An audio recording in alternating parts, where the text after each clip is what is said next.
The whole idea behind Detroit Garment Group is we're providing education, business education first and foremost, to our fashion community.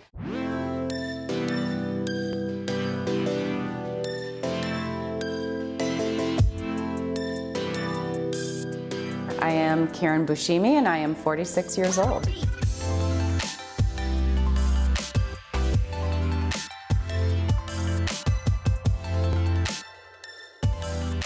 About 7 years ago, I got the call to become the editor of StyleLine magazine, which was a Detroit media partnership magazine. And I didn't want to do it at first because I had been freelancing and I had my second child all these years later, 10 years after the fact of the first one.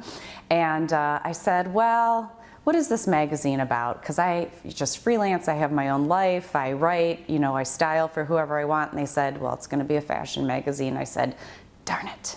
So I knew that I was definitely going to be going in that direction, and I did. And it was a great ride for 6 years. But the one thing that I really learned while I was in that editor position is I learned how big our fashion community is here. And that is because we did a regular department called Designer Spotlight. And every single month we featured another fashion designer. And it was a department which I thought perhaps might get stale over time, maybe I'd run out of content. Absolutely not. It was a fan favorite, and I always had a huge list of the next designers that were going to be going into the magazine. So not only did I learn how big our community was, but I also started to wonder, why am I the one going out and finding them versus them finding me for some free publicity? This department was running every single month. Well, why aren't they contacting me? Why aren't they saying, hey, feature me? And most of them weren't. Few exceptions, but most of them weren't. I was doing my research, I was finding them. And I realized they don't have a lot of experience with being an entrepreneur and understanding how to market themselves, how to brand themselves, how to find those publicity opportunities, how to approach editors, and how to get the results that they need. So that really started me on this journey to create my nonprofit Detroit Garment Group, which I started in 2012. And it started with our very first program, which is called Fashion Speak, and that is a fashion conference that is focused on the business of fashion. So the first Fashion Speak started in 2013 at the Madison in Midtown, and we sold out that conference. It was amazing. And we realized just how much our fashion community needed and wanted this sort of a conference. And not only that, it was really an opportunity for them to all come together and to understand their own size as a community. I don't think that they realized how big our fashion community was, so all of a sudden there's all these people doing the same thing that they do, and they don't feel alone, and all of a sudden they have these resources, and you saw people starting to collaborate and really work together on a variety of different things, and it was such an exciting experience. We are cultivating education as well as workforce development.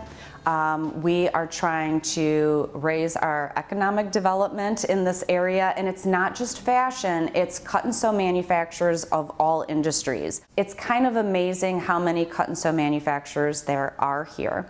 I think we are around 300 to 400, we're in that range now. We have been searching them out since we started getting into this area about 2 years ago.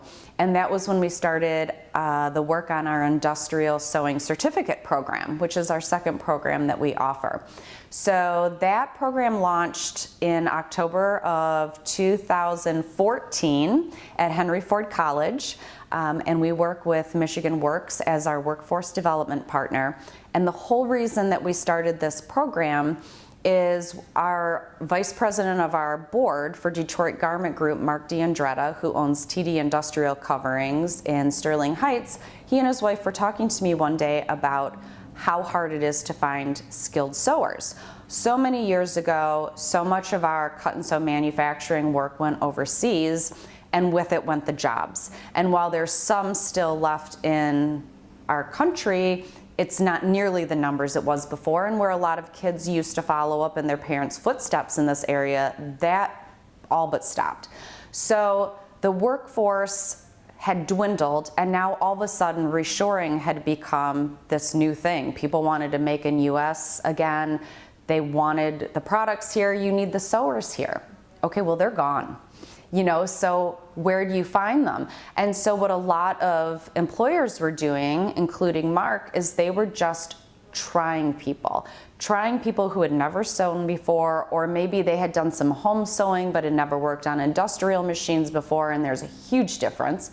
It's kind of like the difference between maybe driving a Prius and a Ferrari, like one is nice and good and you can make use of it and it does the job just fine, and the other one just goes boom, and you're like, hold on tight. So, and not everybody can work with an industrial sewing machine.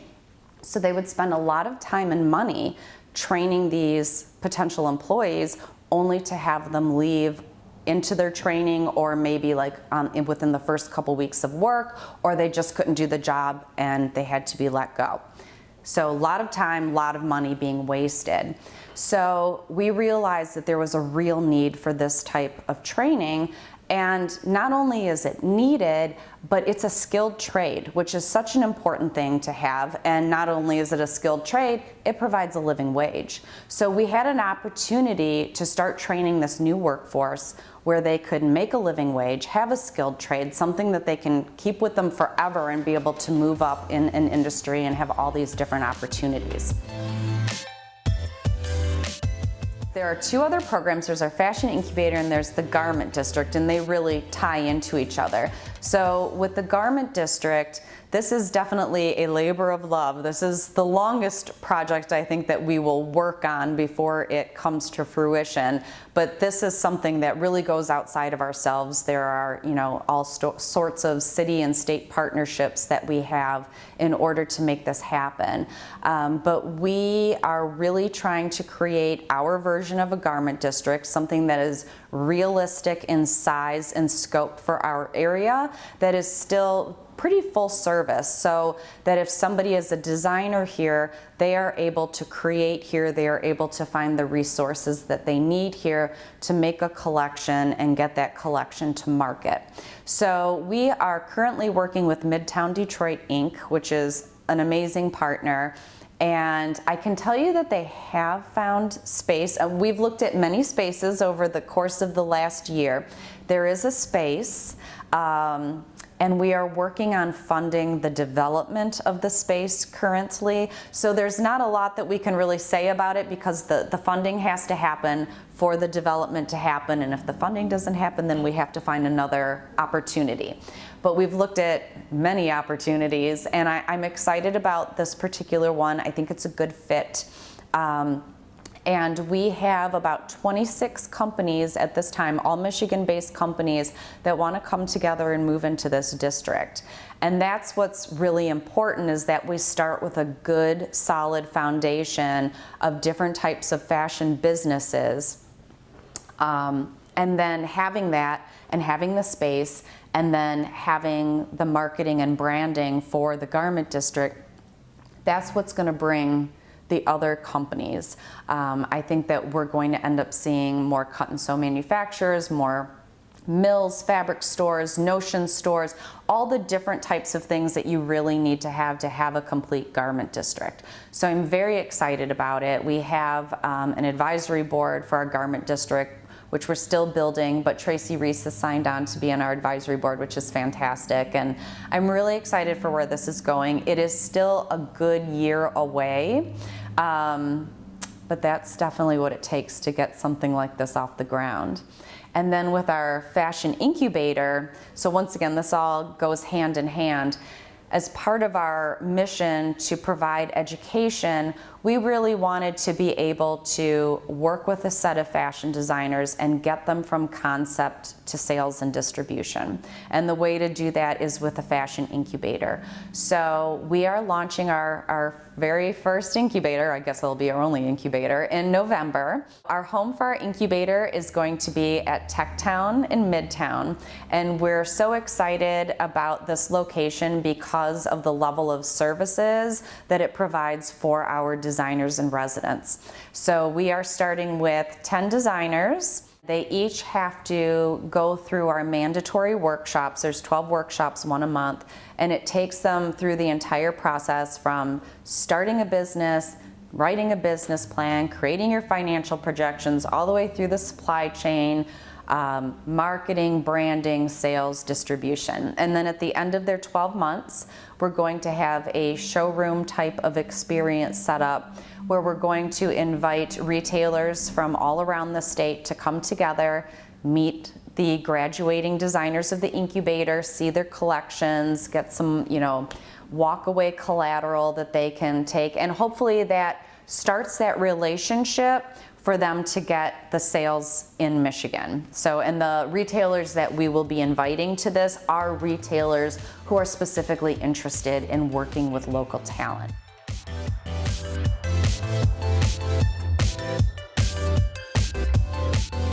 One of the things that we are doing to help put us on the fashion map is we've created an Instagram account called Detroit Fashion Scene, and that is a curated account of some of the best designers, wardrobe stylists, models, photographers, hair and makeup artists that really give a very accurate representation of the talent that we have in this state. So I suggest everybody start following that and see for yourself, because I think once you start looking through, that is the single easiest way to understand what our fashion industry has to offer here.